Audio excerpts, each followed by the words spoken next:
ഞാൻ ചില കണക്കുകൾ പരിശോധിക്കുകയായിരുന്നു. നമ്മളുടെ ബഡ്ജറ്റിൽ ബഹുമാനപ്പെട്ട ബാലഗോപാൽ സാറ് അവതരിപ്പിച്ച ബഡ്ജറ്റിൽ സ്കൂൾ എഡ്യൂക്കേഷനിന് 2023-24, അതായത് ഏറ്റവും അവസാനം കണക്ക് ലഭിച്ച വർഷം 426 കോടിയാണ് നിക്ഷേപം, ക്യാപിറ്റൽ എക്സ്പെൻഡിച്ചർ അല്ലെ ക്യാപെക്സിൽ. എന്നാൽ കിഫ്ബിയുടെ ആ മേഖലയിലുള്ള ഔട്ട്ലേ 3224 കോടിയാണ്.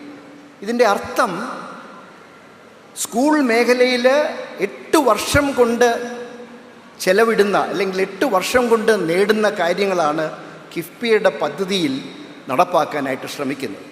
ഇനി ഹയർ എഡ്യൂക്കേഷൻ്റെ കാര്യം എടുക്കുകയാണെങ്കിൽ ഏതാണ്ട് 265 കോടിയാണ് ബഡ്ജറ്റിൽ കണക്ക് പ്രകാരം വെച്ചിരിക്കുന്നത്.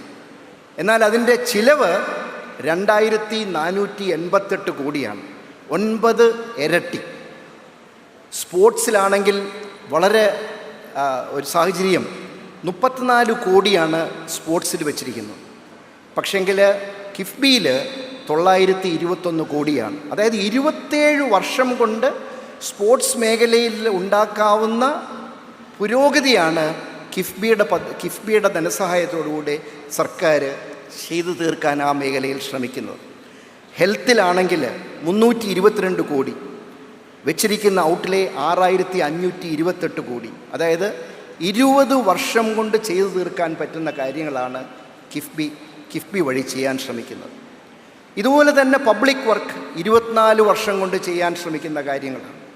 ഇൻഡസ്ട്രീസ് 31 വർഷം കൊണ്ട് ചെയ്യാൻ ശ്രമിക്കുന്ന കാര്യങ്ങളാണ്. ഇതാണ് ഞാൻ നേരത്തെ സൂചിപ്പിച്ച ക്രിട്ടിക്കൽ മാസ് എന്നുള്ള ഒരു സങ്കല്പത്തിൻ്റെ, ഒരു കോൺസെപ്റ്റിൻ്റെ പ്രധാന അടിസ്ഥാനം. ഞാൻ കിഫ്ബി നവകേരളത്തിൻ്റെ ഒരു ആംഗിളിൽ നിന്ന് നോക്കുമ്പോൾ 3ആയിട്ടാണ് തിരിക്കുന്നത്.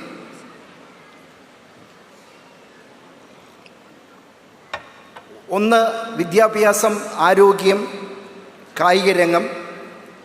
ഇവിടെ ധാരാളം പദ്ധതികളുണ്ട്. ആ പദ്ധതികളൊന്നും ഞാൻ വിവരിക്കാൻ ഇപ്പോൾ ഉദ്ദേശിക്കുന്നില്ല. കുറച്ചൊക്കെ നമുക്ക് ഈ സ്ലൈഡിൽ നിങ്ങളുടെ മുമ്പിൽ കാണാം. പക്ഷേ എന്നെ സംബന്ധിച്ചിടത്തോളം നമ്മൾ സ്കൂള് വിദ്യാഭ്യാസത്തിലുള്ള 44,500 സ്കൂളും 11,257 ലാബിനെ കുറിച്ചൊക്കെ നമ്മൾ ധാരാളം കേട്ടിട്ടുണ്ട്. മാനവ വികസനത്തിൽ എനിക്ക് ഏറ്റവും കൂടുതൽ പ്രതീക്ഷ തരുന്നത് കിഫ്ബിയുടെ ഒരു ഉദ്യോഗസ്ഥൻ എന്നുള്ള നിലയ്ക്ക് ഉന്നത വിദ്യാഭ്യാസത്തിൽ നടത്താൻ പോകുന്ന കാര്യങ്ങളാണ്. ഉന്നത വിദ്യാഭ്യാസത്തിൽ നമ്മൾ മുടക്കുന്നത് 2227 കോടി. അറിവിനെ ആധാരമാക്കിയ ഒരു സമ്പദ് വ്യവസ്ഥയുടെ അടിസ്ഥാന സൗകര്യ സൃഷ്ടി എല്ലാം സർക്കാർ കോളേജുകളിലും എയ്ഡഡ് കോളേജുകളിലും സ്കിൽ ലാബുകൾ, ഇതൊന്നും ചെറിയ കാര്യമല്ല. ഞാൻ കേരള യൂണിവേഴ്സിറ്റിയുടെ വൈസ് ചാൻസലറായിട്ട് ഏതാണ്ട് 1 വർഷം പ്രവർത്തിച്ചു. എല്ലാ യൂണിവേഴ്സിറ്റിയിലും കുറഞ്ഞത് 3-4 മാസമെങ്കിലും പ്രവർത്തിച്ചിട്ടുണ്ട്. അവരുടെ ഹോസ്റ്റലുകളുടെ പ്രശ്നങ്ങളും വിഷമങ്ങളും, പ്രത്യേകിച്ച് ലേഡീസ് ഹോസ്റ്റൽസിൻ്റെ പ്രശ്നങ്ങളും വിഷമങ്ങളും കണ്ട് മനസ്സിലാക്കി കംപ്ലയിൻറ്റ്സ് സ്വീകരിച്ചിട്ടുള്ള ഒരാളാണ്. ഹോസ്റ്റൽ ഇൻഫ്രാസ്ട്രക്ചർ പ്രോഗ്രാമിൽ കിഫ്ബി വഴി നടക്കാൻ പോകുന്നത് 4000-ലധികം ബെഡ്സാണ് നമ്മുടെ യൂണിവേഴ്സിറ്റിയിലെ വിദ്യാർത്ഥികൾക്ക് ചെയ്യാൻ പോകുന്നത്. എല്ലാ യൂണിവേഴ്സിറ്റിയിലും കേരള സർവകലാശാല, ക്യുസാറ്റ്, വെറ്റിനറി യൂണിവേഴ്സിറ്റി, സംസ്കൃത സർവകലാശാല, അബ്ദുൽ കലാം ടെക്നോളജിക്കൽ യൂണിവേഴ്സിറ്റി, ഇവിടെ എല്ലാം തന്നെ വൻ നിക്ഷേപങ്ങളാണ് നമ്മൾ നടത്താനായിട്ട് ഉദ്ദേശിക്കുന്നത്. അതുപോലെ തന്നെ ഞങ്ങളൊക്കെ കോളേജുകളിൽ പഠിക്കുമ്പോൾ ഒരു വലിയൊരു കുറവ് പറഞ്ഞിരുന്നത് ട്രാൻസ്ലേഷണൽ റിസർച്ച് സെൻ്ററുകളില്ല. എന്താണ് ഈ ട്രാൻസ്ലേഷണൽ റിസർച്ച് സെൻ്റർ? കുട്ടി ചെയ്യുന്ന റിസർച്ച്, കുട്ടികൾ പഠിക്കുന്ന കാര്യങ്ങൾ അത് പരിവർത്തനപ്പെടുത്തി അത് സമൂഹത്തിന് വേണ്ടുന്ന കാര്യങ്ങളായിട്ട് മാറ്റുവാനായിട്ടുള്ള സാഹചര്യങ്ങളില്ലാത്തതാണ് നമ്മുടെ വിദ്യാഭ്യാസ രീതിയുടെ ഏറ്റവും വലിയൊരു കുറവ്. അത് ഈ സർക്കാർ ഹയർ എഡ്യൂക്കേഷൻ ഡിപ്പാർട്ട്മെൻറ്റിൽ ട്രാൻസ്ലേഷണൽ റിസർച്ച് സെൻറ്റർ വഴി ചെയ്യുന്നത് വഴി അതിനൊരു വലിയ ഒരു പരിഹാരം ഉണ്ടാകും. അതുപോലെ സെൻറ്റർ ഫോർ എക്സലൻസ് അടുത്ത തലമുറയ്ക്ക് വേണ്ടുന്ന പ്രതീക്ഷ നൽകുന്ന കാര്യങ്ങളാണ്. അത് nano technology, astrophysics, nutraceuticals, microbiome, neuro degeneration, അങ്ങനെയുള്ള വിവിധ മേഖലകളിലാണ് നിക്ഷേപം നടന്നുകൊണ്ടിരിക്കുന്നത്. ഭാവിയിലെ സർവകലാശാലകൾ, universities of the future, higher education for the future, ഇതാണ് സർക്കാർ നടത്തിക്കൊണ്ടിരിക്കുന്നത്. അതുപോലെ കായികവും യുവജന കാര്യങ്ങളും ഞാൻ നേരത്തെ സൂചിപ്പിക്കുകയുണ്ടായി. അവിടെ വലിയ സ്റ്റേഡിയംസ്, 25-ലധികം പുതിയ സ്റ്റേഡിയംസ് വരികയാണ്. ഞങ്ങളുടെയൊക്കെ കോളേജ് ദിനങ്ങളിൽ ആകെക്കൂടെ ഒരു ആസ്ട്രോ ടർഫിൽ വന്ന് ഓടണമെങ്കിൽ അത് യൂണിവേഴ്സിറ്റി കോളേജിലോ അല്ലെങ്കിൽ യൂണിവേഴ്സിറ്റി സ്റ്റേഡിയത്തിലോ അല്ലെങ്കിൽ പിൽക്കാലത്ത് പോലീസ് സ്റ്റേഡിയത്തിലോ വന്നെങ്കിൽ മാത്രമേ കഴിയുള്ളൂ. ഇന്ന് കേരളത്തിൻ്റെ എല്ലാ ജില്ലയിലും കുറഞ്ഞത് 2-3 സ്റ്റേഡിയംസ് ടർഫിട്ട് നമ്മുടെ കുട്ടികൾക്ക് വേണ്ടി റെഡിയായി നടന്നുകൊണ്ടിരിക്കുകയാണ്. പിന്നെ മറ്റ് പ്രതീക്ഷ തരുന്ന ഒരു വലിയ മേഖലയാണ് ആരോഗ്യ സംരക്ഷണം. ഈ ആരോഗ്യ സംരക്ഷണത്തിൽ എല്ലാ മെഡിക്കൽ കോളേജിലും വൻ നിക്ഷേപങ്ങളാണ് നടക്കുന്നത്. വൻ നിക്ഷേപങ്ങൾ. നമ്മുടെ സമൂഹത്തിൽ ഇന്ന് ഏറ്റവും പ്രശ്നം കണ്ടുവരുന്ന ഒരു മേഖല ക്യാൻസർ ട്രീറ്റ്മെൻറ്റാണ്. ഒരുപാട് പാവപ്പെട്ട കുടുംബങ്ങൾ ക്യാൻസർ ട്രീറ്റ്മെൻറ്റ് അഫോർഡ് ചെയ്യാൻ വയ്യാതെ മരണത്തിലേക്ക്, ചില സന്ദർഭങ്ങളിൽ അത് ആത്മഹത്യയിലേക്ക് വരെ പോകുന്നുണ്ട്. ഈ ക്യാൻസർ കെയറിന് പുതിയൊരു മാനമാണ് ഇനി കേരളത്തിൽ കിട്ടാൻ പോകുന്നത്. RCC 60 വർഷത്തിൻ്റെ പാരമ്പര്യമുണ്ട്. അതുപോലെ തന്നെ വലിയ രീതിയിൽ വികസിച്ചുകൊണ്ടിരിക്കുന്ന മേഖലകളാണ് മലബാർ ക്യാൻസർ സെൻറ്റർ. അതിനെ ഒരു ഓങ്കോളജിയിൽ ഒരു പോസ്റ്റ് ഗ്രാജുവേറ്റ് ഇൻസ്റ്റിറ്റ്യൂട്ടായിട്ട് മാറ്റപ്പെടുകയാണ്. Kochi cancer centre.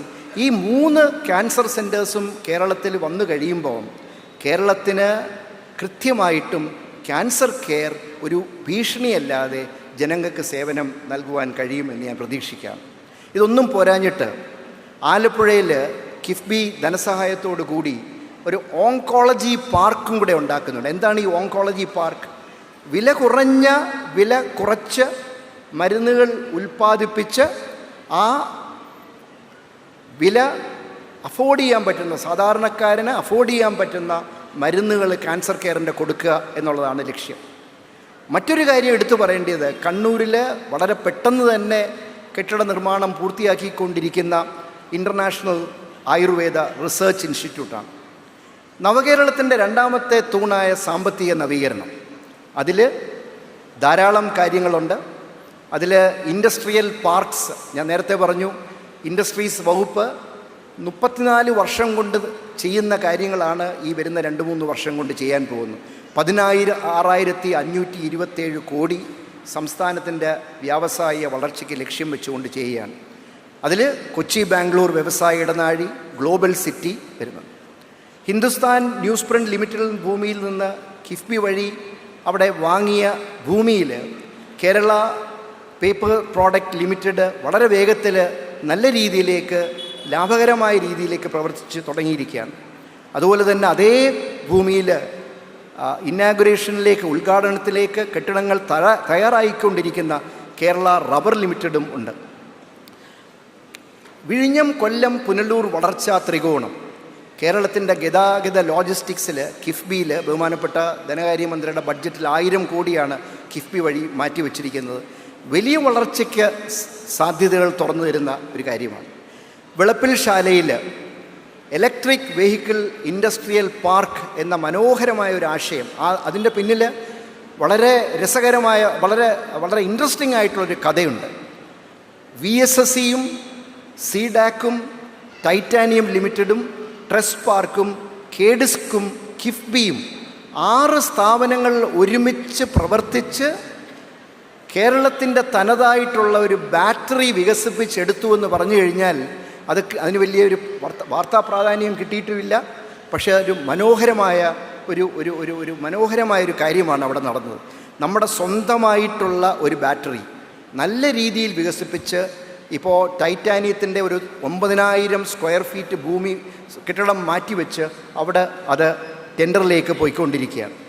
Graphene park കേന്ദ്ര സഹായത്തോടെ കുറച്ച് കേന്ദ്ര സഹായ വിഹിതവും കിൻഫ്രയും കൂടെ ചേർന്ന് നടപ്പിലാക്കുന്ന ഗ്രാഫീൻ പാർക്ക്.